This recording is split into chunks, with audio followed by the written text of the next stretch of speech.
Hi, I'm James Gardner, host of Your History, Your Story, a podcast for everybody who loves stories about interesting people and events told by those who uncovered them from within their own family trees. This, we hope, will inspire you to discover and celebrate your history and your story. In this episode, we will be speaking with Anita Martin-Harvey, author of the historical novel, A Woman Apart, Murder and Mayhem in the Plymouth Colony. Anita's novel is based on the life of her ancestor, Ellinor Billington, who traveled on the Mayflower to the New World in 1620 with her husband and two young sons. Anita will describe how she first learned of her famous ancestor and how her desire to learn more turned into a passion to tell Ellinor's story. While researching for her novel, Anita discovered that Ellinor's life was filled with tragedy, heartache, and loss, particularly as a member of the struggling Plymouth Colony during its early years. However, despite the hardships she experienced, Ellinor's courage and determination shines throughout her life story. I'd now like to welcome Anita Harvey to our show. Welcome, Anita. Thank you, James. Good to be here. I just wanted to say I'm very excited to be speaking with you because, Anita, I have just finished reading your book and I couldn't put it down. It just breaks into this amazing story.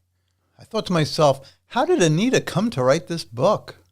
So I want to start by asking you, how are you tied in to the main character of this book, Ellinor Billington? She is an ancestress.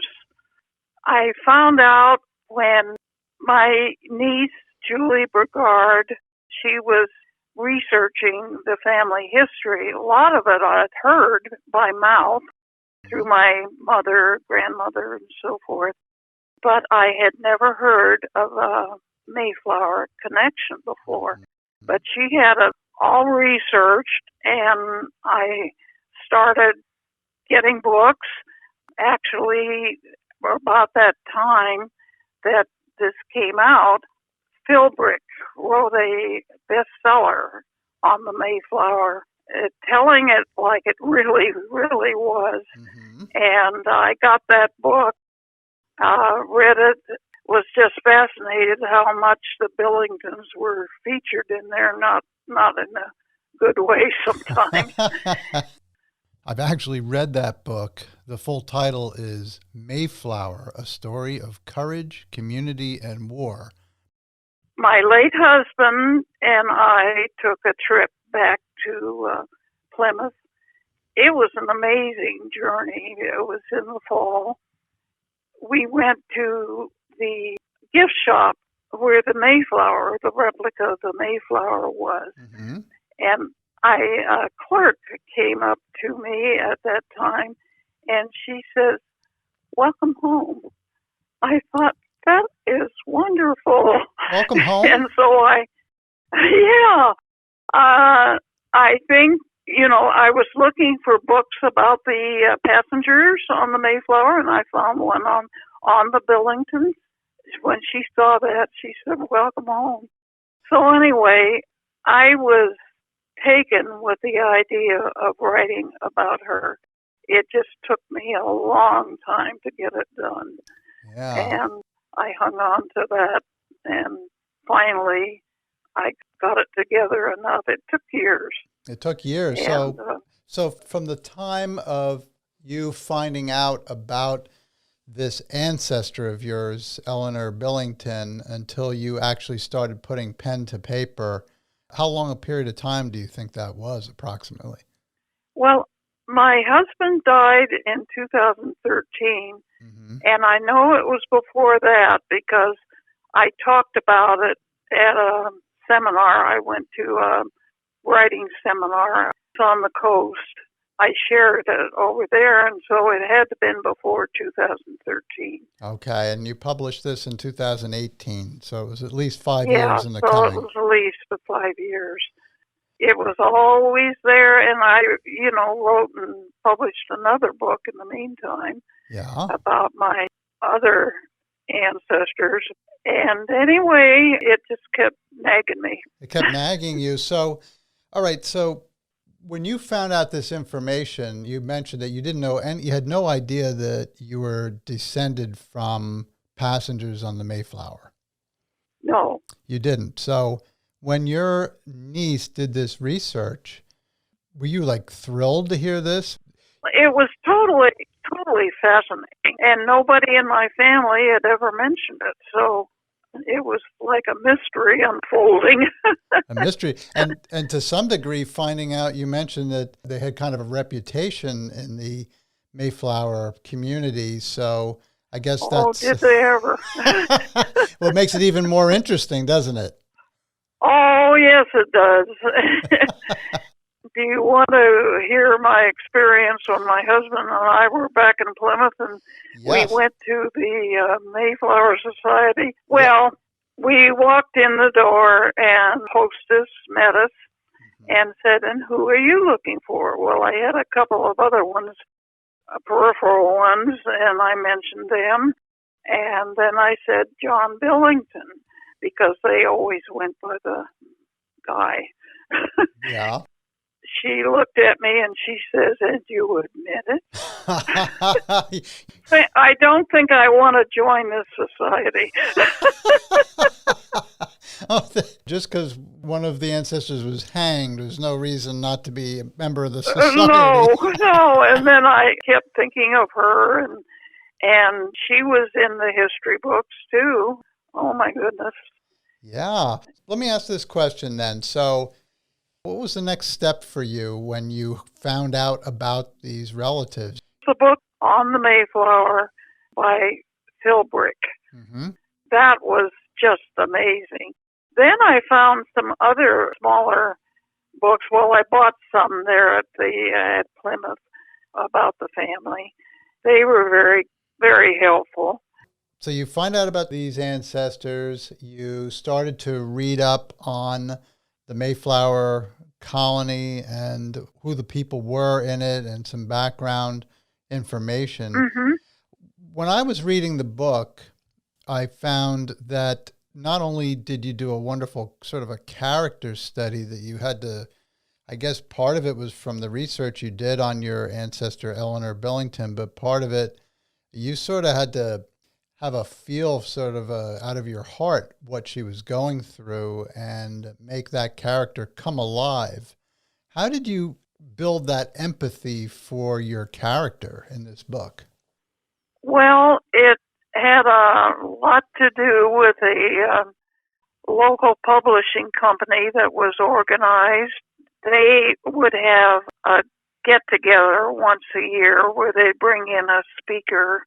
And actually, it was the very first one they had, and they had it in this women's club here in California, which is up in the gold country. Mm-hmm. Anyway, they had a poet named Valentine Gnup, Gnup, and she was amazing. She put us through all these exercises, and one of them, and it's the thing that turned me around and got me going. She had to take a character from the book we wanted to write and have them write to us, write a letter. Interesting concept. And I still have it in my notebook. Oh. Could you read it for us? I'd love it. Sure. I'd love it, yes. It says, "Dear Anita, here I sit, looking at my fire and wondering what is taking you so long. I want the world to know my story, my journey, my pain. Why are you afraid? My life was filled with challenges, and I stood up to them. As you were writing, I could feel a connection. I thought you were the one. But here I sit, waiting. I have all the time in the world since I died, but the world needs my story. Please, take the risk and just do this. I am tired of being silent. Signed, Ellinor Billington." Oh, Wow. A Wow. Woman Apart. I wrote that because I already had the title. A Woman Apart. Were you convinced by her letter to you to write a book? Yes, I was. I had a dear friend who was on the board of this new publishing company named Sally McClellan. I had been in a writing group with her when I first moved up here with my husband in 2001. So I told her I wanted to meet her and go over what I had written to myself, and I did, and she encouraged me. I say something in the book about how much help she was, and we got going. I got a book out of it. Well, you certainly did. I'm so glad you did, but I wanted for our listeners to have just a little bit of a summary. I want people to pick up this book. It really is an interesting study of that period, and most importantly, an interesting study of a woman who had a very, very challenging life, but always sort of rose to the occasion when most people would have just given up and said they'd had it. So can you give us just a very brief summary of who Ellinor Billington was and kind of what happens in this book? Okay. I start out with her background, where she came from, because actually I had some historic data about that, who she was. She was apparently born in England into landed gentry. You either had it or you didn't. And she was raised there, apparently met her husband because she had traveled in to do the family shopping, and she used to go into the town, and she saw him, found out who he was, and then she eventually got together and they had a romantic relationship, out of which she, and I based this on some dates, she got pregnant and she was thrown out of the family. She married him, had a son, had another son, and they moved to London, where and this is fictitious, but he was supposedly involved in smuggling, and he was possibly going to be thrown in prison. And so he found that they were looking for what they call strangers to go on the Mayflower to fill out the passenger list, so they could afford to go. Right. So anyway, they got on the Mayflower, and they were not separatists. They were not the pilgrims, quote unquote. They were the strangers. And just for clarity there, my understanding is the passengers of the Mayflower were a combination of the separatists, or those who had been fleeing religious persecution, initially from England over to Leiden, I think it was, in the Netherlands. And then from there, they went back to England and then boarded the Mayflower to come to the New World to escape persecution. Yes. Whereas the strangers, in quotes, were other people who were leaving either for just a new life or the experience or the adventure or what have you. Is that a fair assessment? Yes. So go ahead. They came to the New World then, and what happened? They were supposed to land down in Virginia, but where they actually landed was out on the tip of Cape Cod. They stayed there for a while, and it wasn't working out. Men on the boat went on a discovery, and this actually happened, and they found the area where Plymouth Colony was established. And so they all moved down there, but it was getting into the winter, and the winter was horrible, and over 50% of the colony actually died. You refer to that as the dying time, I believe, in the book. Yes, it just wiped a bunch of them out. Actually, I can't remember whether there were 4 or 5 women that were given the job. They had built the common house by that time, and they moved the sick ones in there. These women took care of them and took care of the children that were left, and it was a horrible, horrible winter. She showed her real courage during that time. There was some acceptance, with the other women, but she still was a woman apart. When you say woman apart, Anita, you're referring to the fact that she didn't really fit in with a lot of the other passengers? That's true. They thought she was bossy, outspoken, and apparently she had this reputation. Yeah, and part of that reputation was because of her husband as well. Oh, yes. Oh, yes. Yeah, what was he like? He drank, Mm-hmm. and evidently he liked to gamble, and it didn't fit in with the separatists. He had a pretty bad reputation. She suffered for it. Her 2 boys, during the time they were in London, they just kind of went wild. London was walled in, and they locked the gates at night, and you had to be inside or you got locked out. And they only got locked out once, and they made it inside, but that was the bell that they rang. Anyway, they were kind of wild ones. And they proceeded to be pretty wild there in Plymouth Colony. They each had stories of their own that are in the history books. They were a piece of work, and I put all that in the book. Yes.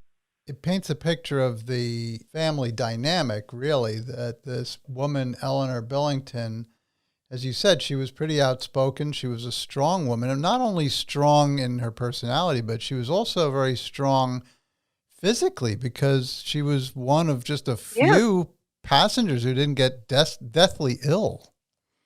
Oh, yeah, and there were only like the 4 or 5 women that survived that winter. And so there were all the orphan children. They had to build back from a real mess. Yeah. So here she is. Not only is she having to do for her own family at this time, but she was also taking care of people who were sick and dying, and the children of those people who were sick and dying. And on top of that, she was always sort of on the edge of her seat, waiting for her husband to get them into trouble. Yes. She had to manage that too. Oh, yeah. Oh, yeah. It must have been quite a life. It must have been quite a life. So as the book proceeds, you really just get an idea of what this lady goes through. And as I said before, the picture that you paint is so very historically accurate, to the best of my knowledge, from what I've read. Oh, yes. Anita, I know you had some historical works to refer to while writing this book, but was it difficult for you to make Elinor's character come alive and become the person you knew in your heart that she was? Not really. I was able to get in her head. Mm-hmm. I had gone through similar experience, not that he was a murderer, but he was abusive, my first husband. Mm. So I knew you live on edge, like what's going to happen next. And Billington was the only person that was hung for murder in Plymouth Colony. So he historically stood out. Yeah, he did. And she was, and I'm sure this is historically accurate, she was required to watch the hanging. she and her children. So that must have been a real experience.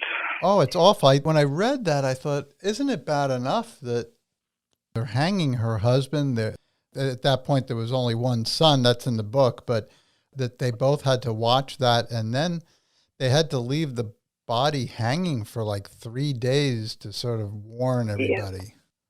Yeah. It's pretty barbaric. Yeah, pretty barbaric. What was her husband accused of doing or convicted of doing?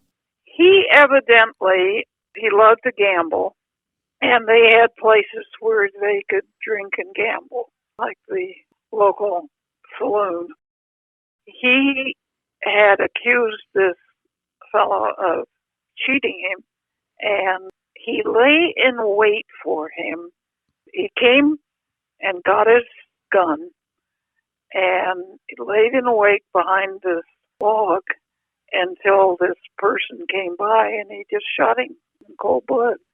So they knew it was him, and that's the background on that. Yeah. When I was reading the book, Anita, the suspense that you created in that time period between when he had shot this man, he comes home and tells Elinor what happened, and I felt transported into that little modest little home that they had in the Plymouth Colony. I was transported there, and I felt the angst that must have been on both of their hearts as they waited to find out if anybody saw it happen. Yeah. You did a great job creating that atmosphere of what's next. And I mostly felt it through Elinor, because she was no stranger to this sort of thing, not murder at this point, but she was always sort of, what's he going to do next? And once he does it, is it going to affect their family in a terrible way? This really built it up to that crescendo, and you do a wonderful job. And I won't say anything more about that because I want people to read it themselves. Just to sort of finish off, after her husband was hanged, did Ellinor Billington continue to be a woman apart? Yes, she did. She was very disturbed by the way the colony was going. They were becoming much more legalistic, and she saw it as filtering down from the Massachusetts Bay Colony. They were getting so judgmental, and she felt that that was what was behind the hanging of her husband. She did speak out. I put it in, that she sneaked into the back of the church, which was not documented. Not documented. But anyway, she did actually criticize a deacon in the colony, an actual person, and I had him preaching some of that legalism. They arrested her, they tried her, they put her for a full day in the stocks, and that actually happened. She was also whipped, I think, was another thing, right? She had lashes? Yes, they whipped her before. Oh, my goodness. So they weren't very nice. No, they weren't. I think what I was gathering from your book, as you had said, the sort of the powers that be at the Massachusetts Bay Colony were sort of influencing the leadership of the Plymouth Colony and saying, we have to take hard lines, and it was becoming a lot less charitable, and it didn't bode well, or certainly Elinor had an opinion about it, and she felt very strongly. So what happened after that? Did the community start to accept her a little more as time went on and she got older? I think so. She ended up marrying a very nice man. He admired her strength.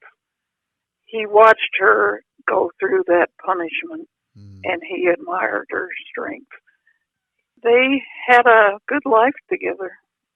So I at least wanted to end it on a hopeful note. Francis married, and they had a lot of children. Just for clarification, Anita, Francis was her surviving, one of her two sons, the one who It survived. was one of her sons. John Jr. died before he married or had any children. He died of gangrene, and the treatment then was to put worms on the leg. So, awful.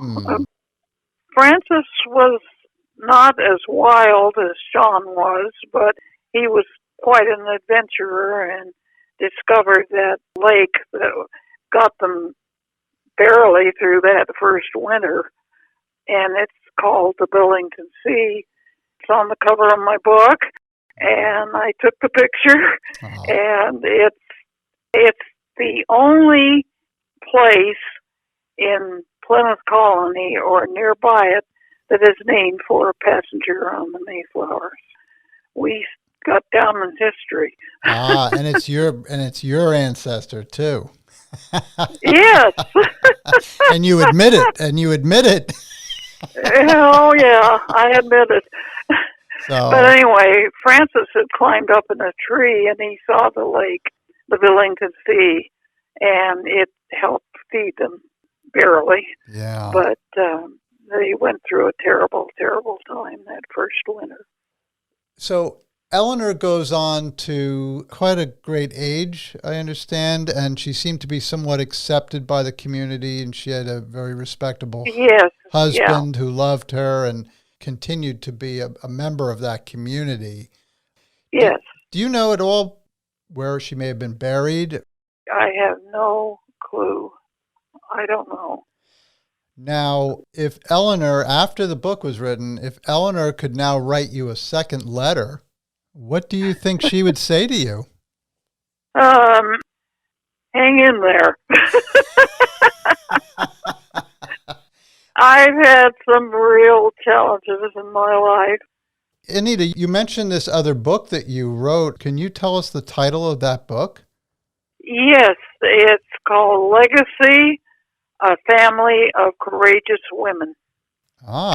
It's about my great-grandmothers who both came to California during the gold rush, probably within a few months of each other. They landed in San Francisco. One was named Sarah Malone, and she was 17 years old, and she walked across Panama. The other one came with her husband and 6 children. The youngest was my grandfather, and he was 5 months old. And they came by mule train. And both these books are on Amazon. That's great. I hope our listeners will consider picking up copies of your books. Anita, how do you feel your life was impacted by researching and developing the character of Ellinor Billington? Oh, I identified with her. In what way? Well, dealing with a crazy husband. I had years of that, and it wasn't all terrible, but I thought she had to be on edge most of the time. Yet she had a life, and she's an amazing person. Did you identify with her resilience in your own life? Oh, absolutely. Absolutely. I don't know. You have to identify with the characters you're writing about. Right. And what do you think Elinor would have wanted her legacy to be? I think that her courage should be an inspiration to all women. They were amazing people. I have nothing but admiration for her. I just want to ask you, for somebody who maybe has been thinking about writing that book someday, somebody who has a story in their heart or their mind or an ancestor that they'd like to learn more about, what kind of advice would you give to a woman or a man who might be interested in doing that, but maybe just can't seem to do it? Pick your character and have them write a letter to you.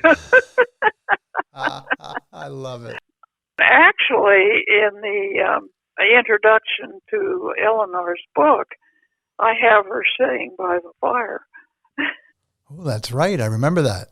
Yep. So it came together very, very well. It did indeed. So, Anita, are you doing any writing now? I have been having the woman that edited Elinor's book on my case to write my life story, which I may have told you I did way back and gave it to my family. And I thought it was too long. And I was going to rewrite it. Of course, this whole year I haven't done any writing.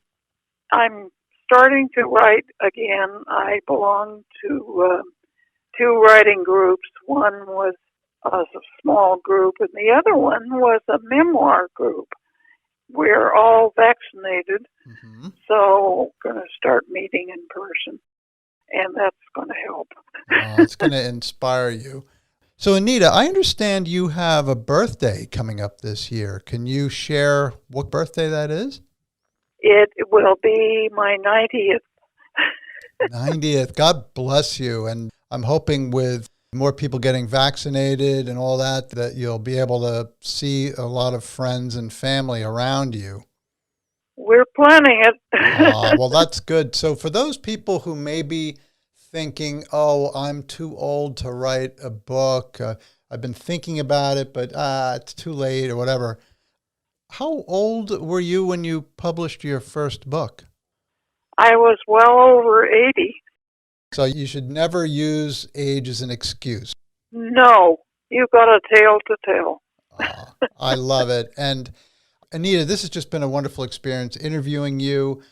Thank you again. You've been a wonderful guest on this show. And I look forward to your next book that's going to come out about your life story. And I hope you have a blessed 90th birthday this year. Well, thank you. I'm going to celebrate it with a friend of mine, friend for 80 years, as well as my family. I hope you have a wonderful day, and I will be talking to you soon. Okay, thank you so much.